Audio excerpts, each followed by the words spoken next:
साथीहरू, गत हप्ता आएको भुन्टी सिरियलको भागमा भने हामीले भीमले आफ्नी भाउजू भुन्टीलाई मार्ने कोसिस गरेको देखेका थियौँ। वास्तवमा भीमले आफ्नी भाउजू भुन्टीमाथि हात उठाएका थिए।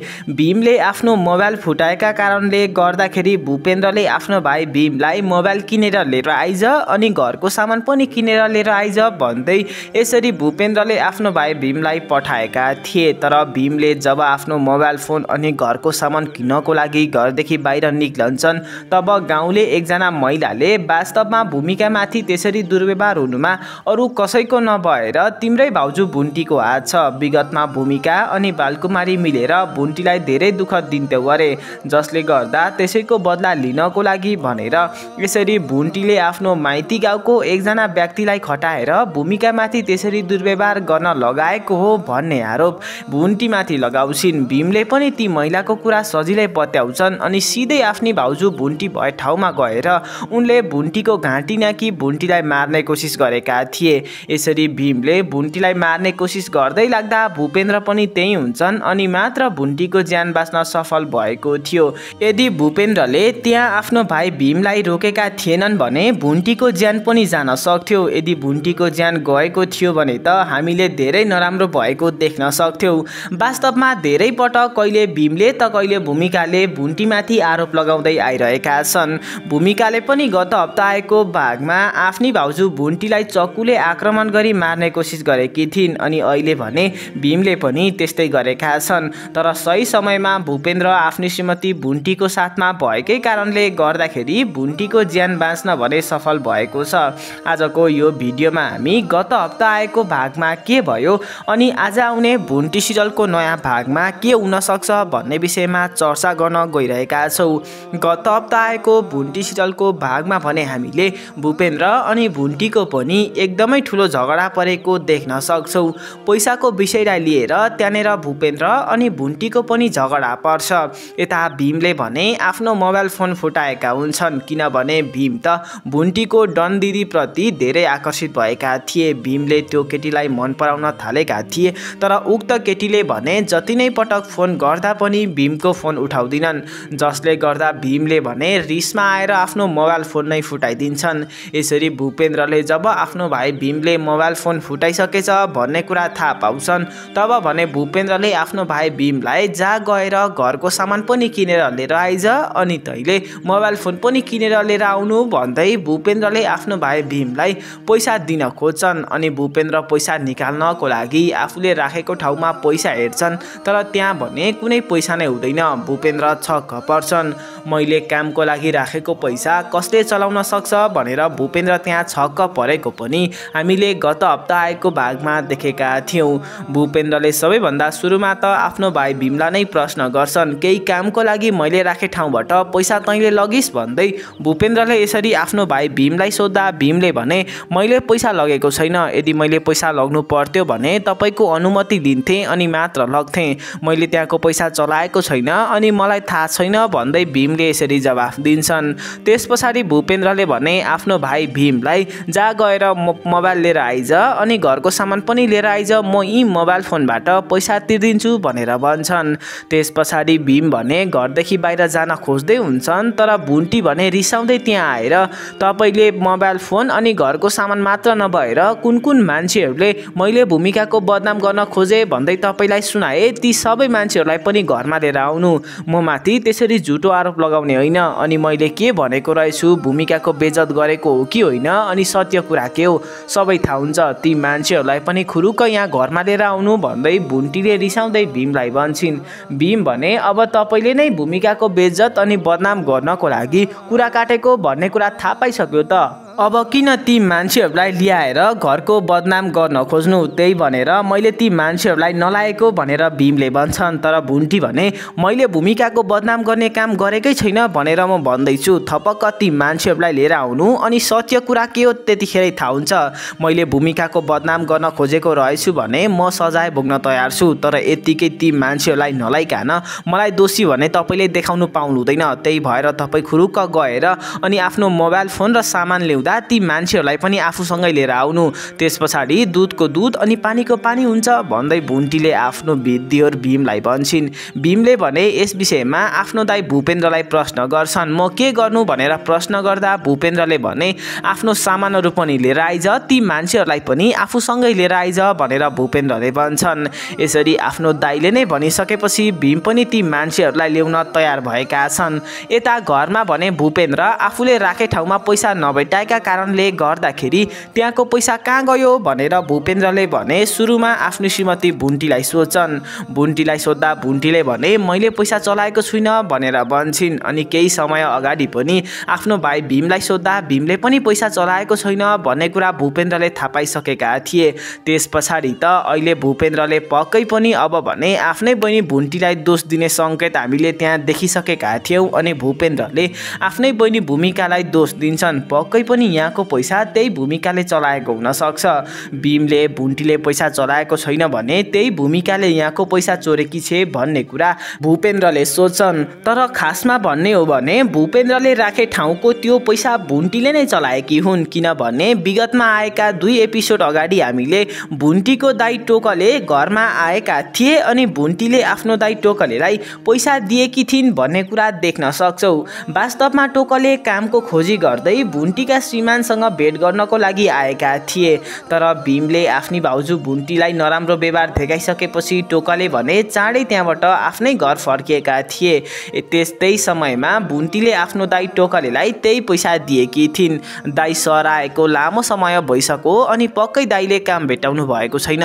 यस्तो अवस्थामा दाइसँग पैसा छैन होला अनि मैले पैसा दिनुपर्छ भन्दै भुन्टीले त्यसरी पैसा आफ्नो दाइ टोकलेलाई दिएकी थिइन्। भूमिकाले भने त्यो बेला पनि आफ्नी भाउजू भुन्टीलाई प्रश्न गरेकी थिइन्। अनि यसरी दाइको पैसा सोध्दै नसोधी तपाईँले आफ्नो दाइलाई दिँदा त भरे भूपेन्द्र दाइ रिसाउनु होला नि भन्दै यसरी भूमिकाले सुरुमा नै भुन्टीलाई सतर्क गराइसकेकी थिइन्। तर भुन्टीले भने भूपेन्द्रको पैसा भनेको मेरै पैसा हो भन्दै आफ्नो दाइ टोकलेलाई पैसा दिएकी थिइन्। यता भूपेन्द्र भने अब त्यो पैसा पक्कै भूमिकाले नै चोरेकी हो, अब यत्तिकै सोधे भने त त्यसले मसँग सत्य कुरा गर्दिन, त्यही भएर सुरुमा त्यसको हात खुट्टा बाँध्नु पर्यो अनि मात्र सोध्नु पर्यो, त्यस पछाडि चाहिँ त्यसले सत्य कुरा गर्छ कि भन्ने सोच भूपेन्द्रले बनाएर भूपेन्द्रले घरमा एउटा डोरी खोज्छन्। अनि सबैभन्दा सुरुमा त त्यही डोरीले भूमिकाको हात खुट्टा बाँध्न थाल्छन्। भूमिका भने यसरी नबाँध्नु भनेर भनिरहेकी थिइन् तर भूपेन्द्रले आफ्नी बहिनी भूमिकाको केही कुरा पनि सुन्दैनन् अनि भूमिकाको हात खुट्टा बाँधिराख्छन्। जब भूपेन्द्रले आफ्नी बहिनी भूमिकाको हात खुट्टा बाँधिसक्छन् तब मात्र मैले राखे ठाउँको पैसा तैँले चलाइस् भनेर प्रश्न गर्छन्। भूमिकाले भने मैले चलाएको छुइनँ भन्दै जवाफ दिन्छन्। अनि भूपेन्द्रले झन् रिसाउँदै अनि मैले राखे ठाउँमा पैसा नै छैन त भूपेन्द्रले भने आफ्नी बहिनी भूमिकालाई प्रश्न गर्छन्।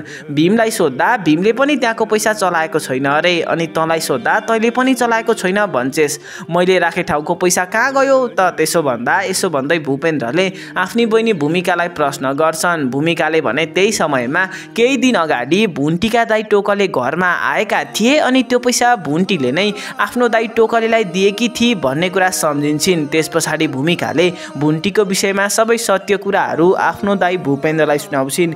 त्यो पैसा त मैले नभएर भुन्टीले चलाएको हो।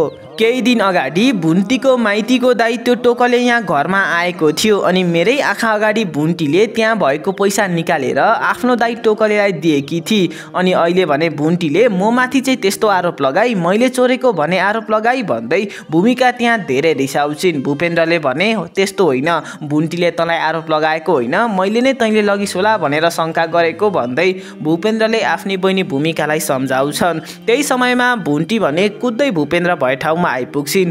त्यहाँको पैसा त मैले नै पो चलाएको थिएँ। केही दिन अगाडि दाइ भने काम खोज्ने सिलसिलामा यहाँ घरमा आउनु भएको थियो अनि दाइसँग पैसा छैन होला भन्ने सोचेर मैले त्यहाँ भएको 4000 रुपियाँ आफ्नो दाइ टोकलेलाई दिएको थिएँ। अनि त्यो कुरा अघि तपाईँले सोद्धा मैले त भन्न नै बिर्सिछु भन्दै भुन्टीले भने आफ्नो श्रीमान भूपेन्द्रलाई भन्छन्। तर भूपेन्द्र भने त्यहाँ धेरै रिसाउँछन् किनभने भुन्टीले यसरी सत्य कुरा गर्न ढिलो गरिसकेकी थिइन्। भूपेन्द्रले त आफ्नी बहिनी भूमिकालाई नै दोषी सम्झेर त्यहाँ सजाय दिइसकेका थिए। भूमिकाको हात खुट्टा बाँधेर भूमिकालाई सजाय दिइसकेपछि मात्र भुन्टीले यसरी सत्य कुरा गरेको देखेर भूपेन्द्र आफ्नी श्रीमती भुन्टीसँग धेरै रिसाउँछन्। मैले त्यहाँ कुनै कामले पैसा राखेको हुन सक्थे अनि तिमीले भने मलाई सोध्दै नसोधी आफ्नो आफ्नो दाइलाई त्यसरी पैसा दिने? यदि आफ्नो दाइलाई पैसा दिनु नै थियो भने सुरुमा मलाई सोध्नु पर्थ्यो अनि दिएको भए केही हुँदैन थियो। तिमीले यसरी मलाई सोध्दै नसोधी पैसा दिएको कारणले गर्दाखेरि भूमिकाले बेकारमा मबाट पिटाइ खाई। यसो भन्दै भूपेन्द्र आफ्नो श्रीमती भुन्टीसँग धेरै रिसाउँछन्। यता भुन्टी भने अनि मैले भूमिकाको हात खुट्टा बाँधेर राख्नु भनेको थिएँ त भन्दै आफ्नो श्रीमान भूपेन्द्रलाई जवाफ दिन्छन्। तर आफ्नै गल्ती छ भन्ने कुरा भुन्टीले त्यहाँ पनि बुझ्दिनन् अनि उल्टै भूपेन्द्रसँग रिसाएर त्यहाँबाट टाढा जान्छन्। भूपेन्द्र भने आफ्नो श्रीमती भुन्टीलाई फकाउने कोसिस गरिरहेका थिए। यता भुन्टी रिसाएर आफ्नो घरको छतमा बसिरहेकी थिइन् अनि भूपेन्द्रले आज मलाई एकदमै ठुलो पाठ सिकाए। यदि मैले पैसा चलाउनु थियो भने आफै काम गर्नु पर्थ्यो भन्ने कुरा भुन्टीले त्यहाँ बुझ्छिन्। यता भूपेन्द्र भने आफ्नो श्रीमती भुन्टी भए ठाउँमा आउँछन् अनि मैले त्यो पैसा कुनै कारणले राखेको हुन सक्थे। तिमीले यसरी एकपटक भए पनि मलाई सोधेर मात्र त्यहाँको पैसा चलाएको भए राम्रो हुन्थ्यो। यसो भन्दै भूपेन्द्रले आफ्नो श्रीमती भुन्टीलाई भन्छन्। भुन्टीले भने जवाफमा आज तपाईँले मलाई ठुलो पाठ सिकाउनु भयो, अब म पनि काम गर्छु अनि पैसा कमाउँछु भनेर भुन्टी भन्न थाल्छिन्। यता भूपेन्द्रले भने आफ्नो श्रीमती भुन्टीलाई सम्झाउँदै अनि तिमीले पैसा कमाउनु पर्छ, काम गर्नुपर्छ भनेर नै त तिमी जान्ने हुन्छौ अनि पढे लेखेर पैसा कमाउँछौ भन्ने सोचेर मैले तिमीलाई स्कुलमा भर्ना गरिदिएको, तर तिमी त स्कुल जान नै छोड्यौ। किन स्कुल जान छोडेको भन्दै भूपेन्द्रले त्यहाँ आफ्नो श्रीमती भुन्टीसँग कुरा गर्छन्। भुन्टीले भने म स्कुल गएको कारणले गर्दाखेरि भीम मसँग धेरै रिसाउनु भयो अनि म त्यसरी स्कुल पढ्न गएकै कारणले गर्दाखेरि तपाईँको र भाउजूको झगडा परेको अरे। गाउँमा आमासँगको सम्बन्ध पनि त्यही कारणले बिग्रेको भन्दै भीमले मसँग भन्नुभयो अनि म स्कुल नगएको भनेर भुन्टीले त्यसरी भन्छन्। यता भूपेन्द्र भने छक्क पर्छन्। भुन्टी स्कुल जाँदा किन भीम रिसायो त भन्ने कुरा त हामी अहिले भीम आइसकेपछि कुरा गर्छौँ नै, तर सबैभन्दा सुरुमा भने तिमीमाथि लागेको आरोप गलत हो भन्ने कुरा हामीले साबित गर्नुपर्छ भन्दै भूपेन्द्र भनिरहेका थिए। यता भीम भने मोबाइल अनि घरको सामान किन्नको लागि घरदेखि बाहिर पुगेका थिए।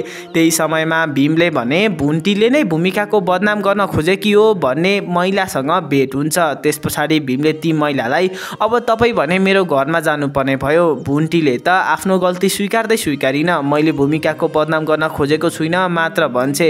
त्यही भएर अब तपाईँहरू गइसकेपछि सत्य कुरा के हो सबैजनाले थाहा पाउँछन्। म सामान किन्न जान्छु अनि सामान लिएर आउँदा हामी सँगै जानुपर्छ मेरो घर भन्दै भीमले ती महिलालाई भन्छन्।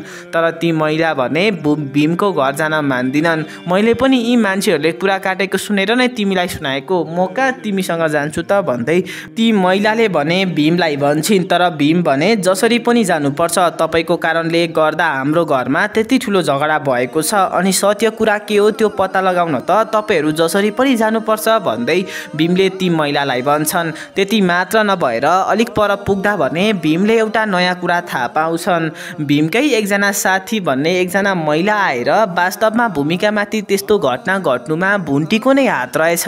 भुन्टीले नै विगतको बदला पुरा गर्नको लागि अनि भूमिकाको बदनाम र बेइज्जत गरिदिनको लागि भूमिकामाथि त्यस्तो घटना घटाएको अरे भन्ने कुरा हामीले थाहा पाइसकेका छौँ।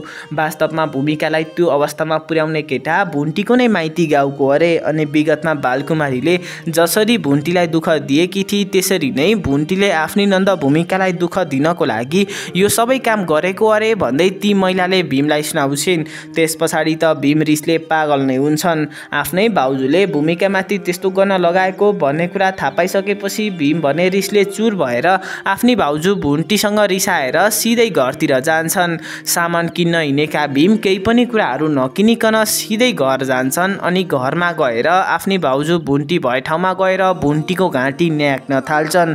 यसरी अरूले लगाएको आरोपकै कारणले गर्दाखेरि भीमले आफ्नी भाउजू भुन्टीलाई मार्ने कोसिस गरेका छन्।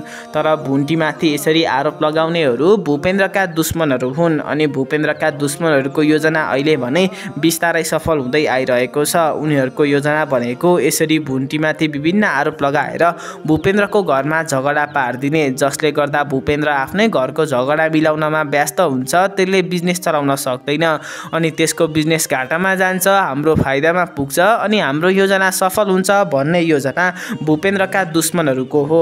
त्यही भएर उनीहरूको योजना भने अहिले बिस्तारै सफल हुँदै आइरहेको छ। यता भीमले भने आफ्नी भाउजू भुन्टीको घाँटी न्याक्ने समयमा त्यहाँ भने भूपेन्द्र उपस्थित हुन्छन्। भूपेन्द्र त्यहाँ भएकै कारणले गर्दाखेरि मात्र भुन्टीको ज्यान बाँचेको हुन्छ। यदि भूपेन्द्र त्यहाँ थिएनन् अनि भुन्टीलाई बचाउन सफल भएका थिएनन् भने सायद भुन्टीको मृत्यु पनि हुन सक्थ्यो। यसरी खासमा कुरा के हो अनि गल्ती कसको छ भन्ने कुरा नबुझिकन भीमले यसरी आफ्नी भाउजू भुन्टीमाथि हात उठाएका छन् अनि अब आउने नयाँ भागमा पक्कै पनि भीमले यसको सजाय त पाउँछन् नै होला। भूपेन्द्रले पक्कै पनि आफ्नो भाइ भीमलाई यति ठुलो गल्तीको सजाय दिन्छन् भन्ने को हुन्छ। तल कमेन्टमा आफ्नो मनमा लागेका विचार अनि प्रतिक्रियाहरू लेख्न नबिर्सिनु होला। अनि यस्तै खालको भिडियोहरू हेर्न मन पर्छ भने हाम्रो यो च्यानललाई पनि सब्स्क्राइब गर्न सक्नुहुनेछ। तपाईले गर्नुभएको लाइक, शेयर अनि सब्स्क्राइबको लागि धेरै धेरै धन्यवाद।